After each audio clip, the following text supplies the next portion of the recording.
Hello everyone, welcome back to the channel. I took a little bit of a couple days off, but we're right back into it with 86 episode 16. This episode was quite honestly amazing. Not only did we get more of Shin in this episode, but at the same time, at the very end of the episode, we got even more of Vladilena. But I do want to say that I will explain why this video is titled a fundraiser at the end, so stick around for that if you're curious as to why that is. But with that out of the way, I just want to get into 86 episode 16. So the episode really starts off with the point of view of Legion, which is something I don't think we've seen in this series quite yet. So to start off, this is really a foreboding scene where you know, oh, stuff's about to hit the fan in this episode, and it sure did. Like, my god. This leads directly into the opening, which in the next scene, we see that Shin is talking to Reyna, and he's telling Reyna that he doesn't want any of them to contact them during the mission. The most interesting part about this is it seems that something is still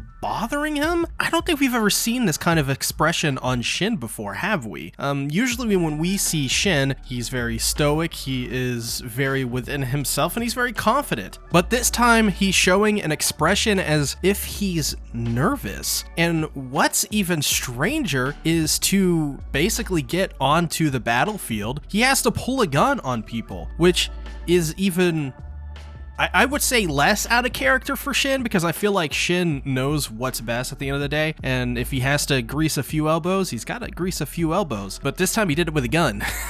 So the whole entire Western Front is under attack from Legion, and the only thing that I can think of, because this is the first time I think we've really seen Legion as clear as this in a battle, is that, wow, these Legion are really horrifying. Really horrifying. They're scary.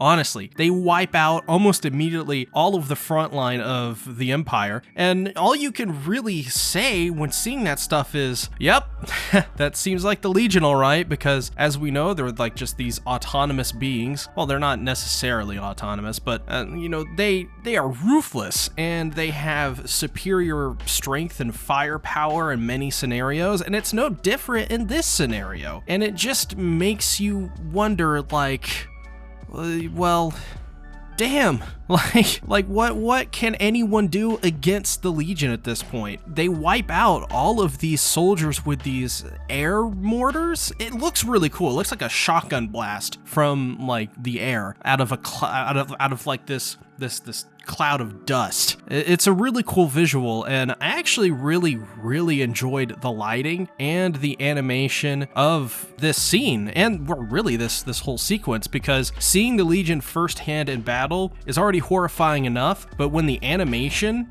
and art design is as good as this, it truly backs up this what I was saying with the Legion being this really scary and formidable foe. That being said though, the 86, they're really good at what they do. If the Legion is a scary and formidable foe, they should be equally as scared of the 86. Pretty much every single one of them in this episode had their own scene where we saw them doing something to take down multiple of the Legion, which is not surprising at the least, because these 86 that we've been with for the entire series so far, they've fought countless of these, and no wonder they're as good as they are against the Legion. Once again, the art and animation for this scene, really good. I love the expressions of each of the characters' faces. We see Kurina and Anju in particular, who seem to get this weird kind of satisfaction through the war that they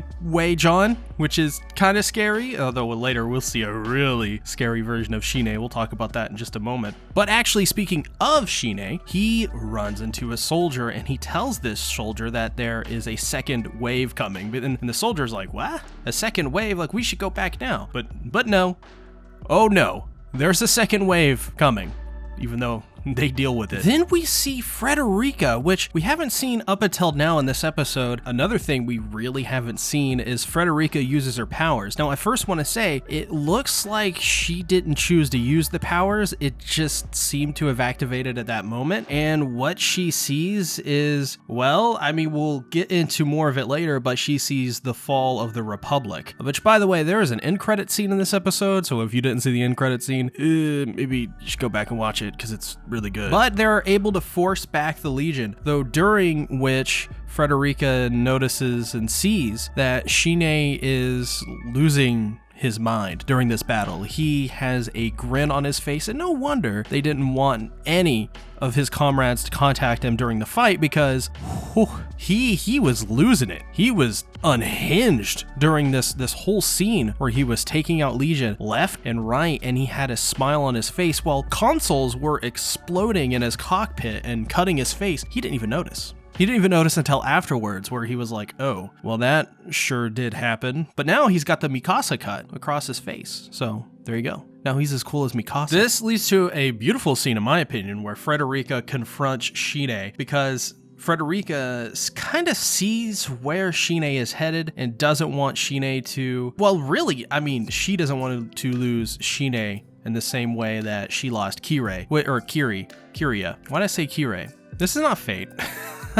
Which I think is interesting thing for her character, because it shows that she is still worried about the people that she's connected to in her air quotes knights. She also still has probably relatively PTSD from the things that she went through and experienced with Kiria, and I think it makes sense for her to feel the ways that she does about Shin. Plus, I mean, the expressions of Frederica in this scene were really good. Once again, I forget who the studio is that's doing this. I think it's A1 Pictures. They're doing some incredible work. But Bloody Regina returns. Vladilena is back. We get to see her in this episode.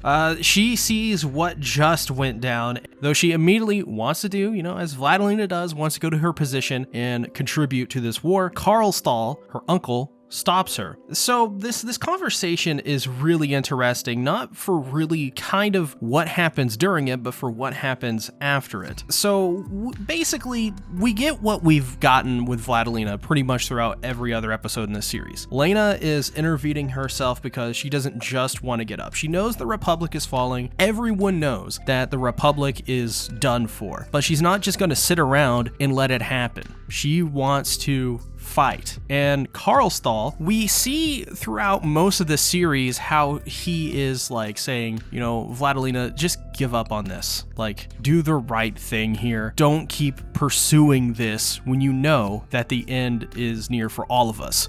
Where at the end of this scene, we get a little bit of a perspective that we haven't seen from him yet. Karlstall has actually had her back the entire time. It's just that he was saying the things that he said out of her own best interest, which, I think is a really nice thing to do and has a lot of shades of gray now to Karlstall's character that we didn't have before, because before, the way we saw him was this uncle that was like, hey, you can't do this, stop doing this, why are you doing this? And now it makes a lot more sense. He actually cares about Reyna quite a bit and doesn't want to see her get hurt or something bad happen to her, which is funny enough because what he's telling Vladilena to do is basically stand down and let the Legion take us over and steamroll us, where Vladilena is like, no, let's not do that, uncle. Let's not do that. But at the end of the scene, he says, you know what? I've got your back. I will stall as long as you can. You go do what you have to do. Everybody, I'm going to go to this meeting and I'm going to basically help you out here. Go do what you have to. And that was a really, really cool scene in my opinion. It showed that there are actually people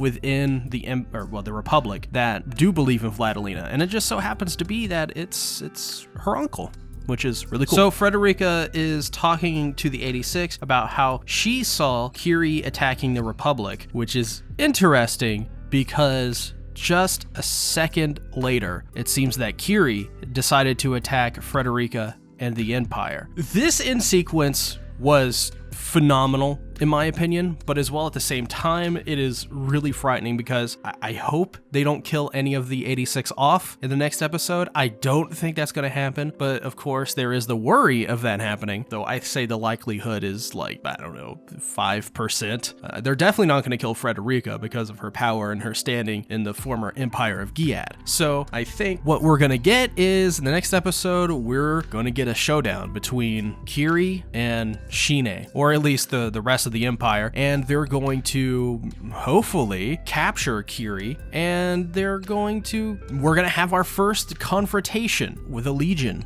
that is alive. So we shall see, but pre-recorded SeaTactics, take it over. Now on to why this video is labeled as a fundraiser. Yesterday, Mr. Beast announced his Team Seas initiative, and if you're familiar with his Team Trees charity, it's very simple. $1 equals 1 pound of trash that is cleaned up from the ocean, or in my case, $50 equals 50 pounds. Their goal for this charity is by January 1st of 2022 to reach 30 million pounds of trash cleaned up from our oceans. I am a massive supporter of this charity, and I implore you all watching right now to donate as much as you possibly can, even if it's only $1. I donated $50 to this charity, though support as much as you willingly can or want to. And if you're up for it, you can all try to outdo me. When you go to donate, you can type in your team name, so I'll be on the lookout if anyone on Team SeaTactics can outdo my $50 donation. While we wait for next week's episode, check out my video on episode 15 of 86 if you missed it. Bye-bye!